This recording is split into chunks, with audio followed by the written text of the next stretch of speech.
Welcome, friends, to our Kids Books Read Aloud channel, Storytime with Little Book Nook. Today we are reading Little Red Riding Hood, retold by Gary Goldsack and illustrated by Dubravka Kolonovic. Story recorded with permission from Paragon Publishers.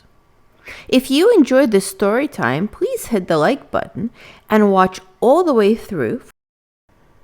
Once upon a time, there was a little girl who lived with her mommy in a cottage on the edge of a big forest. Whenever the little girl went outside to play, she wore a beautiful red cloak that her grandma had made for her. It had a big red hood, so everyone called the little girl Little Red Riding Hood. One day, Little Red Riding Hood's mommy asked her to take a basket of food to Grandma. "Grandma isn't feeling well," Mommy explained, "and I'm sure she'd love to see you." Grandma lived on the other side of the forest, so Mommy drew a map on a piece of paper so that Little Red Riding Hood wouldn't get lost. "And remember, don't talk to any strangers along the way," said Mommy, helping Little Red Riding Hood into her cloak. Little Red Riding Hood took the basket of food and skipped into the forest. On the way, Little Red Riding Hood saw some beautiful blue flowers. "Grandma might like these," she thought. As she bent down to pick a handful of the flowers, she didn't realize someone else was in the forest. "Hello, little girl," said a deep, growly voice. Little Red Riding Hood jumped with fright. A big wolf peered out from behind one of the trees. "Oh, hello," replied Little Red Riding Hood, smiling back at the wolf. She had already forgotten her mommy's warning. "Where are you going?" growled the wolf.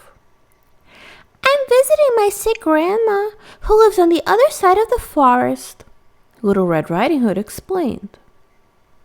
"Oh, what a kind girl you are," smiled the wolf, showing off his razor-sharp teeth. Just then, the wolf's tummy gave a loud, rumbly grumble. "What was that?" asked Little Red Riding Hood. "Just some thunder over the hills," said the sneaky, hungry wolf as he ran away as fast as he could to Grandma's cottage. The hungry wolf peered through Grandma's window and saw the old lady in bed. With a loud howl, the wolf dashed into the cottage and gobbled up Grandma in one large gulp. Then the wolf put on Grandma's spare nightcap and glasses, clambered into her bed, and pulled the quilt up to his chin. Now all he had to do was wait for Little Red Riding Hood to arrive. When Little Red Riding Hood reached the cottage, she was surprised to find the front door wide open. "Grandma," she called, "are you there?" "I'm in the bedroom," replied the wolf in a strange, wobbly voice. Little Red Riding Hood went into the bedroom and gasped in surprise when she saw her grandma. She looked sort of different. "Grandma must be very sick," thought Little Red Riding Hood. "I hope it isn't catching. What big eyes you have, Grandma," she said as she went over to the bed.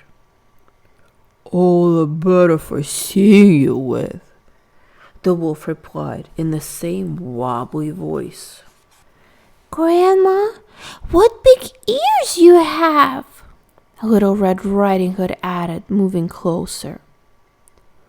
"All the better for hearing you with," said the wolf with a toothy grin. My, what big teeth you have, Grandma," stuttered Little Red Riding Hood. "All the better for eating you with." Little Red Riding Hood screamed and tried to run away, but the hungry wolf was too fast. He leaped out of the bed and gobbled her up in a single greedy gulp.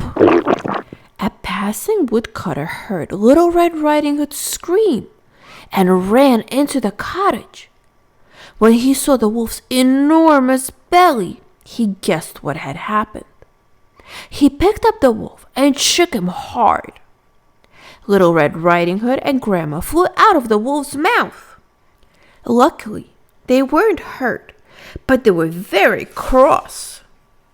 Grandma, Little Red Riding Hood, and the woodcutter chased the wolf into the forest and over the hill.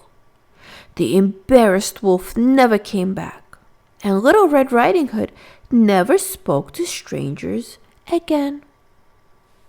The end.